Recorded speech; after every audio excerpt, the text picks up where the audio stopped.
सभी बोलो भगवान विष्णु की जय, माता लक्ष्मी की जय। आप सभी का हमारे YouTube चैनल त्योहार गाइड पर स्वागत है।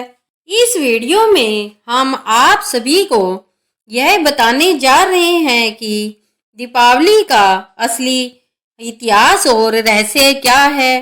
दिवाली के दिन राम जी की पूजा के बजाय लक्ष्मी जी की पूजा क्यों की जाती है।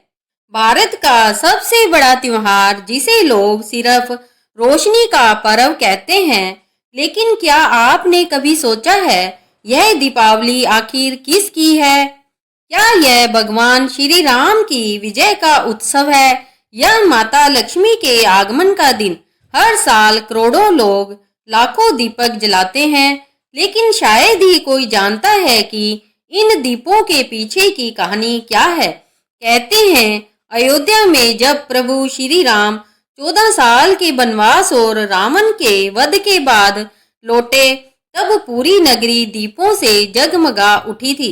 उस दिन को अमावस्या की रात या दीपावली कहा गया, जब पहली बार अंधकार पर प्रकाश की जीत हुई। लेकिन इतिहास यहाँ पर एक रहस्य खड़ा करता है। अगर यह राम के लौटने का दिन था, तो फिर इस दिन लक्ष्मी और गणेश जी की पूजा क्यों होती है और क्यों नहीं की जाती श्री राम जी की पूजा? क्या आपको पता है कि रामायण के अलावा महाभारत, स्कंद पुराण और पद्म पुराण तीनों में दीपावली का वर्णन मिलता है। इतिहास और पुराणों की परतें खोले तो हर एक कहानी हमें एक नए सवाल की ओर ले जाती है।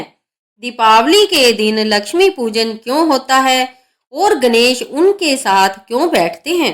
क्यों व्यापारी अपने बही खाते उसी दिन बदलते हैं? और क्यों ज्योतिष में कहा गया है कि इस रात धन और भाग्य का संगम होता है? आखिर इस दिन धनतेरस, नरक चतुर्दशी, लक्ष्मी पूजन, गोवर्धन पूजन और भाई दूज, यह 5 अलग अलग पर्व एक साथ क्यों मनाए जाते हैं? क्या इन सब का कोई छिपा हुआ रहस्य है? और सबसे बड़ा सवाल, क्या दीपावली सिर्फ एक धार्मिक त्योहार है या इसके पीछे कोई बहुत बड़ा आध्यात्मिक विज्ञान छुपा है? भारत में ही नहीं बल्कि Nepal, Sri Lanka, Thailand, Indonesia, Singapore और यहाँ तक कि अमेरिका तक हर जगह दीपावली मनाई जाती है। लेकिन हर जगह इसका अर्थ अलग है। कहीं इसे राम की जीत के रूप में, कहीं लक्ष्मी के आगमन के रूप में और कहीं यमराज और यमुना के पुनर्मिलन के रूप में देखा जाता है। तो आखिर कौन सा सच है असली? और सबसे चौंकाने वाली बात तो यह है कि हर साल जिस रात हम लक्ष्मी पूजन करते हैं, उसी रात अयोध्या में लाखों दीपक जलाए जाते हैं श्री राम की स्मृति में। यानी एक ही दिन 2 अलग देवी देवताओं की पूजा। तो क्या यह सिर्फ रब की परंपरा है या इसके पीछे कोई भूला हुआ रहस्य है जिसे समय ने छिपा लिया? आज की इस वीडियो में हम उतरेंगे दीपावली के उसी अंधेरे में जहां से रोशनी की शुरुआत हुई। हम खोजेंगे कि क्या दीपावली असल में राम की विजय का प्रतीक है या लक्ष्मी के प्रकट होने का रहस्य है। तो तैयार हो जाइए, क्योंकि आज हम उजागर करेंगे उस पर्व का असली रहस्य जिसे पूरी दुनिया रोशनी का त्योहार कहती है, लेकिन जिसकी सच्चाई अब तक सबसे गहरी छाया में छिपी हुई है। तो चलिए शुरू करते हैं इस रहस्य में यात्रा को। दीपावली राम की या लक्ष्मी की? अगर हम आज किसी बच्चे से पूछें कि दिवाली क्यों मनाई जाती है, तो उसका जवाब होगा क्योंकि भगवान श्री राम 14 साल का वनवास पूरा कर अयोध्या लौटे थे। लेकिन क्या आपने कभी सोचा है कि क्या यही एकमात्र कारण है? क्या सच में दिवाली सिर्फ रामायण से जुड़ी है या इसके पीछे और भी हजारों साल पुरानी कहानियां दबी है? वाल्मीकि रामायण में इसका पहला उल्लेख मिलता है, जब श्री राम लंका विजय के बाद माता सीता और लक्ष्मण के साथ अयोध्या लौटे, तब पूरी नगरी दीपों से जगमगा उठी थी। कहते हैं उस अमावस्या की रात को अयोध्या वासियों ने पहली बार दीपक जलाए ताकि अंधकार को हटाकर अपने आराध्य का स्वागत कर सके। उस समय के लोग दीपों को सिर्फ रोशनी नहीं बल्कि धर्म की विजय का प्रतीक मानते थे। यही घटना अयोध्या दीपोत्सव के रूप में प्रसिद्ध हुई और धीरे धीरे यही दीपावली बन गई। लेकिन यह कहानी यहीं खत्म नहीं होती। कालिदास ने अपने प्रसिद्ध ग्रंथ रघुवंशम में भी इसका उल्लेख किया है।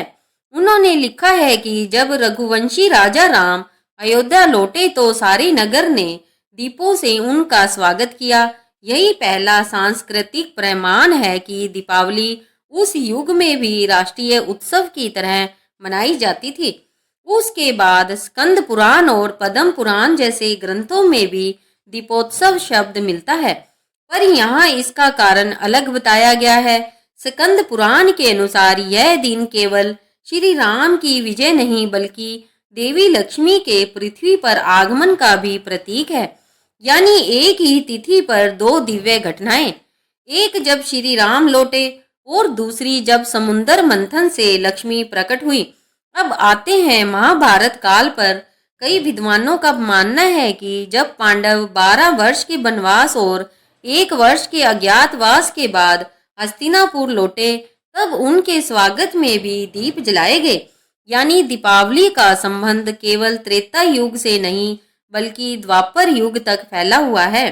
महाभारत के शांति पर्व में युधिष्ठिर के राज्याभिषेक के दिन को प्रकाश पर्व कहा गया है, जो अमावस्या की रात थी। इससे यह सिद्ध होता है कि दीपावली धर्म की पुनः स्थापना और विजय दोनों का प्रतीक बन चुकी थी। अब अगर इतिहास के पन्नों में आगे बढ़े तो एक और नाम सामने आता है, राजा विक्रमादित्य। कहा जाता है कि उनका राज्याभिषेक भी दीपावली के दिन हुआ था और इसी दिन से विक्रम संवत की शुरुआत हुई, जो आज भी भारत का सबसे प्राचीन और सटीक कैलेंडर माना जाता है। इतिहासकारों के अनुसार विक्रम संवत की शुरुआत 57 ईसा पूर्व हुई थी, यानी आज से लगभग 2000 साल पहले। इसका मतलब यह हुआ कि दीपावली सिर्फ धार्मिक पर्व नहीं बल्कि भारत के ऐतिहासिक काल गणना की जड़ भी है। इतिहास के यह सभी प्रमाण एक ही दिशा में इशारा करते हैं कि दीपावली किसी एक धर्म, काल या पात्र तक सीमित नहीं है। यह उस अनंत काल चक्र का पर्व है जो हर गुण में धर्म, ज्ञान और प्रकाश के पुनर्जन्म को दर्शाता है। समय के साथ अयोध्या दीपोत्सव पूरे भारत का उत्सव बन गया। उत्तर भारत में इसे श्री राम की विजय के रूप में, पश्चिम भारत में लक्ष्मी पूजन के रूप में, दक्षिण भारत में कृष्ण के नरकासुर वध के रूप में और पूर्वी भारत में काली पूजा के रूप में मनाया जाने लगा। यानी हर दिशा में दीप वही रहे, बस उनके अर्थ बदल गए।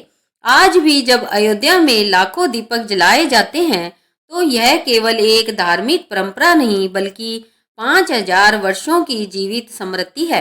उस दिन की जब धर्म लौटा था, जब अंधकार हारा था और जब मानव ने पहली बार प्रकाश को पूजना सीखा था। तो सवाल यह नहीं कि दीपावली कब शुरू हुई, सवाल यह है कि क्या यह सचमुच केवल श्री राम की विजय का पर्व है या फिर वह क्षण जब समूचे ब्रह्मांड ने पहली बार रोशनी को धर्म का प्रतीक माना। तो चलिए जानते हैं इसका असली रहस्य। लेकिन उससे पहले अगर आपको वीडियो अच्छी लग रही है तो कमेंट में जय श्री राम जरूर लिखें। दीपावली से 2 दिन पहले आने वाला दिन धनतेरस, आज के समय में इसे सोना चांदी खरीदने या नए बर्तन लेने का शुभ दिन माना जाता है। लेकिन क्या आपने कभी सोचा है कि इस परंपरा की शुरुआत कहाँ से हुई? क्यों हर घर में इस दिन धन की पूजा होती है और आखिर क्यों इस तिथि को इतनी विशेष माना गया है? वास्तव में धनतेरस शब्द 2 संस्कृत शब्दों से बना है। धन यानी समृद्धि और तेरस यानी 13वीं तिथि। यह तिथि कार्तिक पक्ष की त्रयोदशी को पड़ती है और यही दिन धन्वंतरी जयंती के रूप में भी मनाया जाता है। पुराणों के अनुसार इसी दिन भगवान धन्वंतरी समुद्र मंथन से अमृत कलश लेकर प्रकट हुए थे।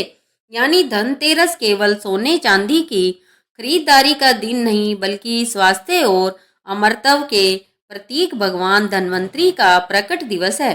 लेकिन यह रहस्य यहीं खत्म नहीं होता, क्योंकि समुद्र मंथन के उसी दिन देवी लक्ष्मी भी प्रकट हुई थी। जब देवताओं और दानवों ने क्षीर सागर को मथा, तब समुद्र से 14 रत्न निकले, जिनमें 14वें क्रम पर निकली थी स्वयं महालक्ष्मी। वह अपने हाथों में कमल लेकर खड़ी हुई और चारों ओर स्वर्ण ज्योति फैल गई। उस क्षण को श्री की उत्पत्ति कहा गया, यानी जहां धन, सौंदर्य, समृद्धि और शक्ति एक साथ जन्मे। यही कारण है कि धनतेरस से लेकर दीपावली तक के 3 दिनों को लक्ष्मी के पृथ्वी पर आगमन का काल माना जाता है। पौराणिक ग्रंथों में यह भी उल्लेख है कि जब देवी लक्ष्मी पृथ्वी पर उतरी, तब भगवान विष्णु ने कहा, जहाँ दीपों का प्रकाश होगा वहां तुम निवास करोगी। इसलिए हर घर में दीपक जलाकर लक्ष्मी का स्वागत किया जाता है। परंतु एक गहरी बात यहाँ छिपी है। लक्ष्मी केवल धन की देवी नहीं बल्कि शुद्ध कर्म और सद्गुण की प्रतीक है। वे वहीं स्थायी रूप से रहती है जहाँ सत्य, श्रम और संतोष का वास हो।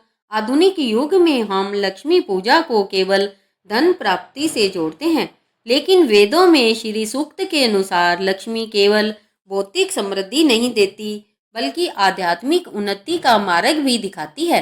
श्री सूक्त की एक पंक्ति कहती है, कामा आवाम जात वेदो लक्ष्मी अनुपगामनी, अर्थात हे अग्निदेव, हमें ऐसी लक्ष्मी प्रदान करो जो कभी दूर ना हो जाए। इसका सीधा अर्थ है कि जिस घर में अग्नि अर्थात दीपक और सत्कर्म की ज्योति जलती है, वहाँ लक्ष्मी सदा रहती है। अब आते हैं धन और स्वास्थ्य के इस रहस्यमयी संगम पर।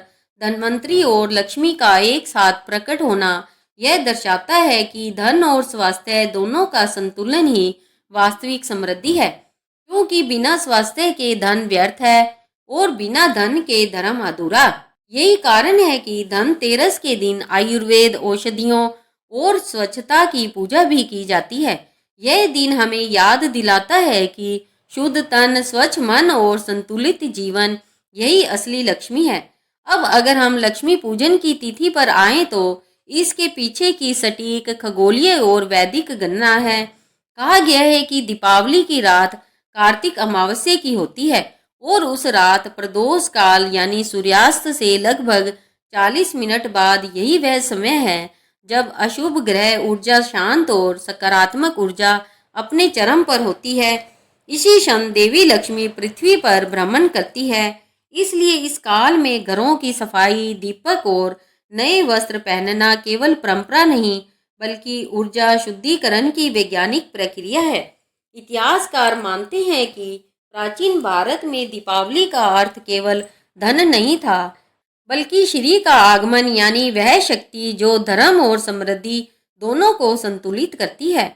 बाद में व्यापारी वर्ग ने इसे नए वित्तीय वर्ष और बही खातों से जोड़ दिया, जिससे यह आर्थिक दृष्टि से भी महत्वपूर्ण बन गया।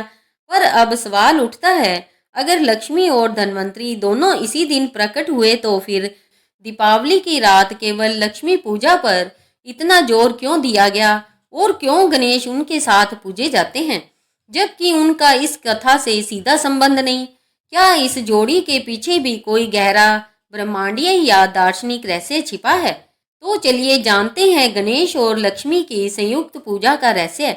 दीपावली की रात जब हर घर में दीप जलते हैं तो पूजा घर में एक विशेष जोड़ी हमेशा दिखाई देती है, लक्ष्मी और गणेश की।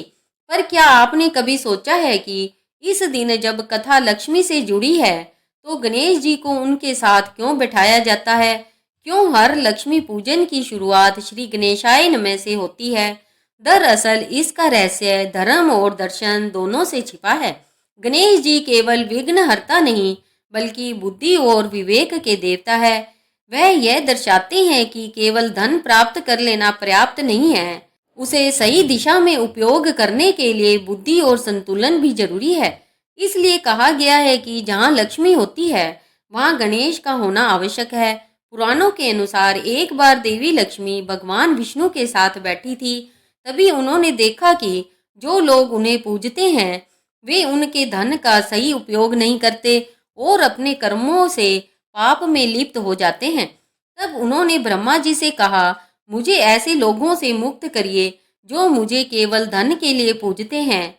ब्रह्मा जी ने उत्तर दिया, हे देवी, जब तक तुम्हारे साथ गणेश जी नहीं होंगे तब तक तुम्हारा धन असंतुलन ही फैलाएगा, लेकिन जहाँ बुद्धि और विवेक होंगे वही तुम्हारा धन शुभता और लाभ देगा।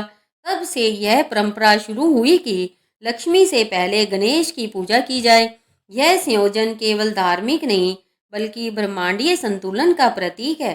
धन, बुद्धि और धर्म, यह तीनों मिलकर जीवन के त्रिकोण का निर्माण करते हैं। जहाँ बुद्धि दिशा देती है, धन साधन देता है और धर्म उद्देश्य। इसीलिए दीपावली को शुभ लाभ का पर्व भी कहा गया। जहाँ शुभ गणेश का प्रतीक है और लाभ लक्ष्मी का।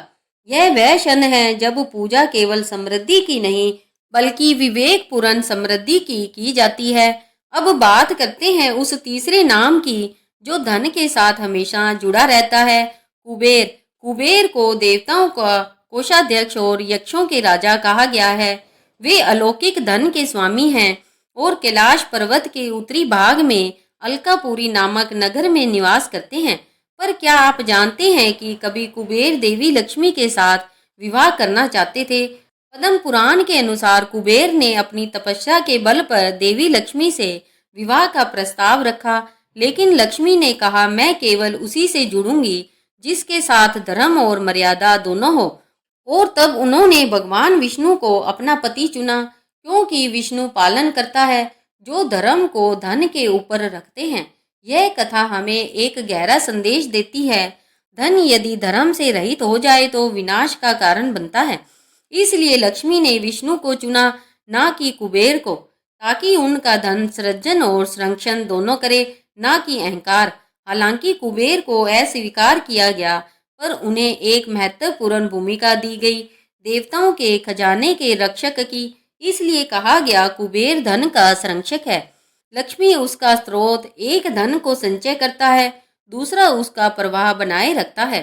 धनतेरस की पूजा में आज भी कुबेर का नाम लिया जाता है। व्यापारी वर्ग रात के समय कुबेर दीप जलाता है और नए व्यापार की शुरुआत उसी से करता है। भारत में कई स्थानों पर कुबेर के मंदिर भी है, जैसे तमिलनाडु का कुबेरेश्वर मंदिर, नेपाल के पशुपतिनाथ परिसर में स्थित कुबेर धाम और काशी के कुबेर तीर्थ, जहाँ धन और आध्यात्मिकता का अद्भुत संगम देखने को मिलता है। यह मंदिर इस सत्य के प्रतीक है कि धन का रक्षक हमेशा एक है, पर उसका उद्देश्य धर्म पर निर्भर करता है। लक्ष्मी, गणेश और कुबेर तीनों मिलकर जीवन के तीन मूल स्तंभों का प्रतिनिधित्व करते हैं, संपन्नता, बुद्धि और संयम। अगर इनमें से किसी एक का संतुलन बिगड़ जाए तो जीवन में समृद्ध क्षणभंगुर बन जाती है। इसीलिए दीपावली का संदेश केवल पूजा का नहीं बल्कि संतुलन का पर्व है, जहाँ हर दीप यह याद दिलाता है कि धन तभी पवित्र है जब उसमें धर्म और विवेक का प्रकाश हो। लेकिन यहाँ एक प्रश्न उठता है, अगर धन, बुद्धि और धर्म का यह संतुलन इतना महत्वपूर्ण है तो फिर श्री राम जो धर्म के साक्षात प्रतीक है और लक्ष्मी जी जो श्री की मूर्ति है, इन दोनों के बीच क्या संबंध है? क्या दीपावली केवल इनके लौटने की कथा है या कुछ ऐसा दार्शनिक रहस्य है जो हमारे जीवन की दिशा बदल सकता है? तो चलिए जानते हैं दीपावली राम की या लक्ष्मी की। लेकिन उससे पहले अगर आपको वीडियो अच्छी लग रही है तो इसे अपने दोस्तों और रिश्तेदारों को भी जरूर शेयर करें। हर साल अमावस्या की रात जब लाखों दीपक जलते हैं तो एक सवाल फिर उठता है, यह पर्व आखिर किसका है? क्या यह राम की विजय का दिन है या लक्ष्मी के आगमन का? और अगर यह भगवान राम की वापसी का उत्सव है तो फिर हम इस दिन उनकी पूजा क्यों नहीं करते? वाल्मीकि रामायण के अनुसार जब श्री राम 14 वर्ष का वनवास पूर्ण कर अयोध्या लौटे तो अयोध्या वासियों ने दीपक जलाकर उनका स्वागत किया। यही अयोध्या दीपोत्सव आगे चलकर दीपावली कहलाया। परंतु इतिहास और शास्त्रों की परतें खोले तो हमें पता चलता है कि इस दिन केवल राम की धर्म विजय ही नहीं बल्कि लक्ष्मी का प्रकट दिवस भी मनाया जाता है। पद्म पुराण में उल्लेख है कि कार्तिक अमावस्या की रात को देवी लक्ष्मी समुद्र मंथन से प्रकट हुई थी। उन्होंने विष्णु जी को अपना जीवन साथी चुना क्योंकि उन्होंने धर्म और मर्यादा के साथ सृष्टि पालन का दायित्व निभाया। वही भगवान राम जो विष्णु के ही अवतार हैं, वही धर्म की पुनः स्थापना के लिए पृथ्वी पर आए। इस प्रकार दीपावली दोनों का संगम बन गई। राम का धर्म और लक्ष्मी की श्री ऊर्जा राम धर्म के प्रतीक है, जो बताते हैं कि जीवन का उद्देश्य केवल भोग नहीं बल्कि मर्यादा है। लक्ष्मी समृद्धि के प्रतीक है, जो बताती है कि धर्म के बिना धन का कोई मूल्य नहीं। इसलिए कहा गया, यत्र धर्म तत्र लक्ष्मी, जहाँ धर्म है वहीं लक्ष्मी का वास है और जहाँ अधर्म है वहाँ अलक्ष्मी निवास करती है। अब अगर हम इसे और गहराई से समझें तो विष्णु लक्ष्मी द्वैत सृष्टि के संतुलन का मूल आधार है। विष्णु का हर अवतार, चाहे वह श्री राम हो या श्री कृष्ण, धर्म की स्थापना और लक्ष्मी की ऊर्जा को संतुलित करने के लिए ही होता है। श्री राम ने धर्म की रक्षा कर संसार को संतुलित किया, तो लक्ष्मी ने उस धर्म को स्थायित्व और समृद्धि प्रदान की। इसलिए दीपावली केवल विजय का नहीं बल्कि संतुलन का पर्व है, जहाँ धर्म और धन दोनों एक साथ पूजे जाते हैं। यही कारण है कि कालांतर में जब श्री राम की विजय कथा का स्मरण दीपों से किया जाने लगा तो उसी रात लक्ष्मी पूजन का भी विधान बना, क्योंकि धर्म की लौ को स्थायी बनाने के लिए श्री का होना आवश्यक था। इसीलिए धीरे धीरे यह उत्सव राम की वापसी से लक्ष्मी पूजन तक रूपांतरित हो गया और इसीलिए कहा गया, धर्म की विजय से समृद्धि का आरंभ होता है। पर क्या आप जानते हैं, यह संतुलन केवल एक रात का नहीं बल्कि 5 रातों की यात्रा है। धनतेरस से लेकर भाई दूज तक हर दिन एक विशेष कथा, एक ऊर्जा और एक रहस्य से जुड़ा है। अब सवाल यह उठता है, क्यों इन 5 दिनों को अलग अलग देवताओं को समर्पित किया गया? क्यों एक दिन धन्वंतरी के लिए, दूसरा नरकासुर वध के लिए, तीसरा लक्ष्मी पूजन के लिए, चौथा गोवर्धन पूजा के लिए और 5वां यम यमुना मिलन के लिए? क्या इन 5 दिनों के बीच कोई अदृश्य आध्यात्मिक सूत्र है जो पूरे पर्व को जोड़ता है? तो चलिए जानते हैं दीपावली के 5 दिनों का असली रहस्य। दीपावली सिर्फ एक दिन का नहीं बल्कि 5 दिनों का पर्व है, एक ऐसी आध्यात्मिक यात्रा जो धनतेरस से शुरू होकर भाई दूज तक चलती है। हर दिन एक अलग कथा कहती है, एक अलग ऊर्जा का प्रतीक है। तो चलिए बारी बारी इन दिनों को समझते हैं। पहला दिन धनतेरस। कार्तिक कृष्ण पक्ष की त्रयोदशी को धनतेरस कहा जाता है। यह दीपावली की शुरुआत है। इस दिन भगवान धन्वंतरी समुद्र मंथन से अमृत कलश लेकर प्रकट हुए थे। इसी कारण यह दिन स्वास्थ्य, दीर्घायु और औषधीय ज्ञान को समर्पित है। वैज्ञानिक दृष्टि से भी इस दिन तांबे, चांदी और सोने जैसे धातुओं का क्रय एंटीबैक्टीरियल एनर्जी से जुड़ा माना गया है, जो शरीर में रोग प्रतिरोधक क्षमता बढ़ाते हैं। इसी दिन देवी लक्ष्मी के पृथ्वी पर आने का संकेत भी मिलता है, इसलिए इसे धन और स्वास्थ्य दोनों की आराधना का दिन कहा गया। दक्षिण भारत में इस दिन धन्वंतरी जयंती तो उत्तर भारत में धनतेरस पूजा होती है। इस दिन दीपक जलाकर यमराज के नाम से यम दीप दान किया जाता है, जिससे अकाल मृत्यु से रक्षा होती है। धनतेरस हमें यह सिखाता है कि धन का पहला उपयोग स्वास्थ्य की रक्षा के लिए होना चाहिए, क्योंकि असली समृद्धि तन और मन की शुद्धता में है। दूसरा दिन नरक चतुर्दशी। इस दिन को छोटी दीपावली या काली चौदस भी कहा जाता है। पुराणों के अनुसार इस दिन भगवान श्री कृष्ण ने असुर नरकासुर का वध किया था, जिसने 16,000 कन्याओं को बंदी बना रखा था। इस युद्ध के बाद जब कृष्ण ने सत्यभामा के साथ द्वारका में प्रवेश किया तो नगर वासियों ने दीपक जलाकर उनका स्वागत किया। यही छोटी दीपावली की शुरुआत मानी जाती है। यह दिन अंधकार और पाप के नाश का प्रतीक है।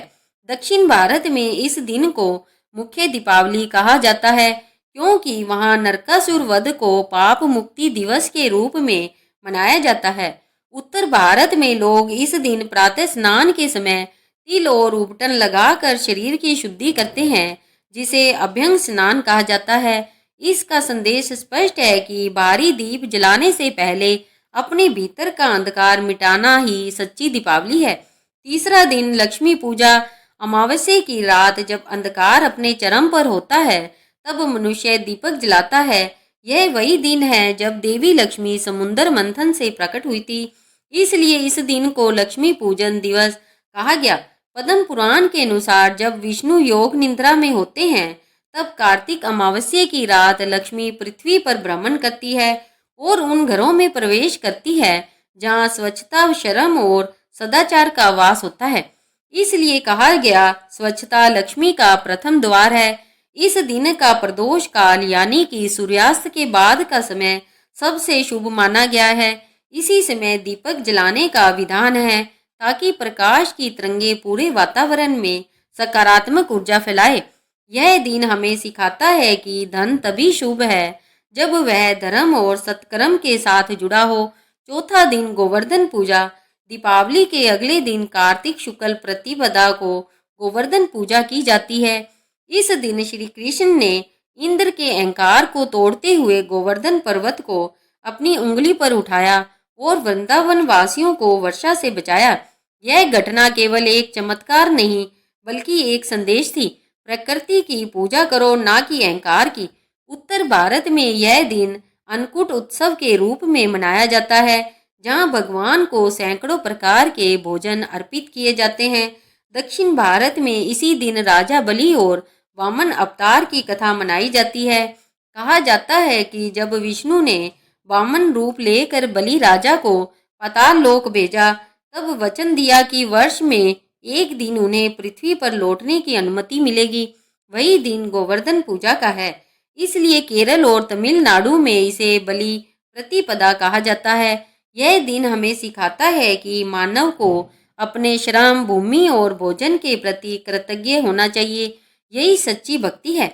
पांचवा दिन भाई दूज। दीपावली का अंतिम दिन भाई दूज कहलाता है, जो यमराज और उनकी बहन यमुना के पवित्र मिलन की स्मृति में मनाया जाता है। कहा जाता है कि जब यमराज अपनी बहन यमुना से मिलने गए तो उन्होंने अपने भाई का तिलक किया और दीर्घायु का आशीर्वाद दिया। तब यमराज ने कहा, जो भाई इस दिन अपनी बहन के घर जाएगा उसकी आयु लंबी होगी। तब से यह परंपरा शुरू हुई। यह दिन प्रेम, सुरक्षा और पारिवारिक बंधन का प्रतीक है। नेपाली परंपरा में इसे भाई टिक्का कहा जाता है, जहां बहन अपने भाई के माथे पर सप्तवर्णीय तिलक लगाती है। इस दिन बहनें भाई की लंबी उम्र की कामना करती है और भाई उनकी रक्षा का वचन देता है। इस प्रकार यह दीपावली यात्रा का अंतिम बिंदु है, जहां प्रकाश अब प्रेम के रूप में रूपांतरित हो जाता है। लेकिन अब सवाल यह उठता है, क्या केवल परंपरा निभाना ही इस पर्व का अर्थ है या इसके पीछे कोई ऐसा वैज्ञानिक और दार्शनिक रहस्य छिपा है जो हजारों साल से हमारी चेतना को प्रभावित कर रहा है? तो चलिए अब जानते हैं दिवाली और विज्ञान का रहस्य। दीपावली को हम रोशनी का पर्व कहते हैं, लेकिन क्या कभी सोचा है कि यह रोशनी केवल प्रतीक है या इसके पीछे कोई गहरा वैज्ञानिक रहस्य भी छिपा है? क्यों हर धर्म, हर संस्कृति और हर युग ने दीप को ही प्रकाश का प्रतीक माना? वैदिक ग्रंथों में अग्नि तत्व को पंच महाभूतों में सबसे पवित्र माना गया है।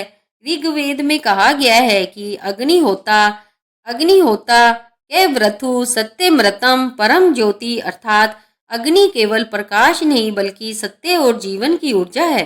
जब हम दीपक जलाते हैं तो यह केवल अंधकार को नहीं मिटाता, यह स्थान, वायु और चेतना को भी शुद्ध करता है। आधुनिक विज्ञान के अनुसार जब घी या तिल के तेल से बना दीपक जलता है तो उससे निकलने वाले नकारात्मक आयन यानी कि नेगेटिव आयन्स वातावरण की हानिकारक बैक्टीरिया को नष्ट करते हैं और ऑक्सीजन का स्तर बढ़ाते हैं। यही कारण है कि पुराने समय में मंदिरों, घरों और यज्ञ स्थलों पर दीपक का निरंतर जलना शुद्धिकरण का प्रतीक माना गया। दीपावली हमेशा कार्तिक अमावस्या को आती है। यह वह समय होता है जब सूर्य तुल्य राशि में और चंद्रमा वृश्चिक राशि में होता है। खगोल शास्त्रियों के अनुसार यह वह बिंदु है जब सौर और चंद्र ऊर्जा का संतुलन सबसे न्यूनतम होता है, अर्थात उस दिन पृथ्वी पर प्राकृतिक प्रकाश और चुंबकीय शक्ति सबसे कम होती है। इसलिए ऋषियों ने कहा, जब आकाश का प्रकाश घटे तो मानव अपने भीतर प्रकाश जलाए। यही कारण है कि इस रात दीप जलाना केवल धार्मिक कार्य नहीं बल्कि ब्रह्मांडीय संतुलन का हिस्सा है।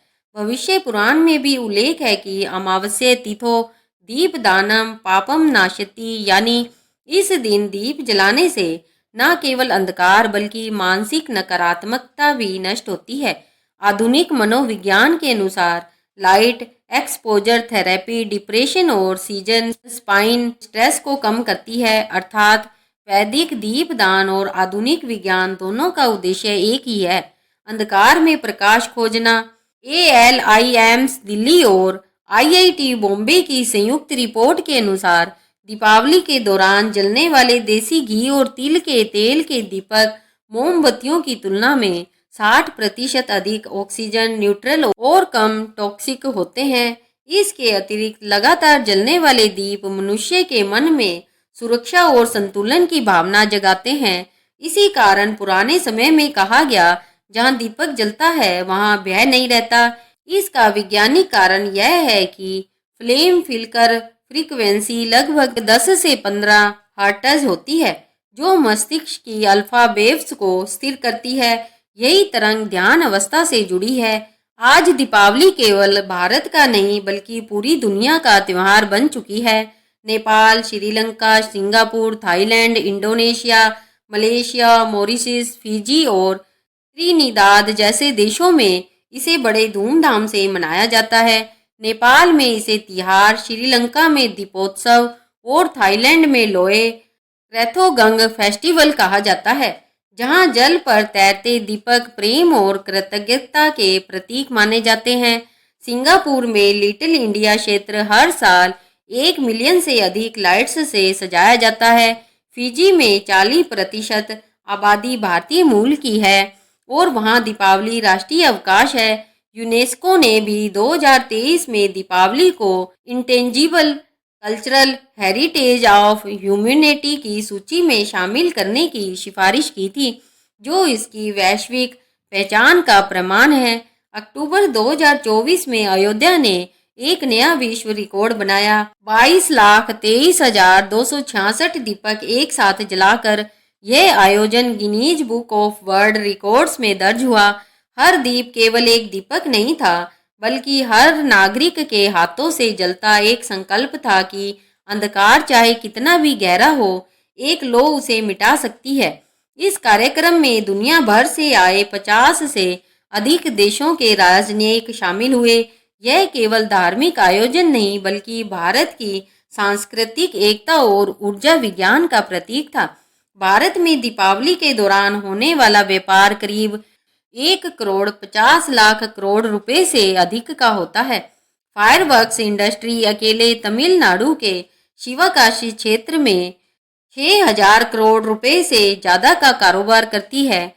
देश भर में लगभग 1 अरब से अधिक दीपक हर साल बेचे जाते हैं, जिनमें से 60% मिट्टी के और 40% धातु या रेशम आधारित होते हैं। विश्व स्तर पर भी इंडियन लैब्स एक्सपोर्ट का बाजार 200 मिलियन तक पहुंच चुका है। अमेरिका के व्हाइट हाउस से लेकर यूके पार्लियामेंट तक अब दीपावली आधिकारिक रूप से मनाई जाती है। 2022 में अमेरिकी राष्ट्रपति जो बाइडेन ने कहा था, Diwali reminds us that light will always triumph over darkness and knowledge over ignorance. Deepavali चाहे अयोध्या में हो या न्यूयॉर्क में, चाहे काशी में हो या सिंगापुर में, हर जगह इसका अर्थ एक ही है, अंधकार में भी प्रकाश ढूंढो। यह पर्व हमें याद दिलाता है कि प्रकाश केवल बाहरी दीवारों को नहीं बल्कि हमारे विचारों, कर्मों और रिश्तों को भी रोशन करता है। जब हम एक दीपक जलाते हैं तो वह न केवल हमारे घर का बल्कि पूरे ब्रह्मांड का कंपन बदल देता है। तो प्रिय श्रोताओं, यह था दिवाली का संपूर्ण इतिहास और रहस्य। और अगर आपको यह वीडियो अच्छी लगी हो तो इसे अपने दोस्तों और रिश्तेदारों को जरूर शेयर करें, ताकि वे भी दिवाली की असली सच्चाई जान सके। इस वीडियो को अंत तक देखने के लिए आप सभी का धन्यवाद। बोलो विष्णु भगवान की जय, माता लक्ष्मी की जय।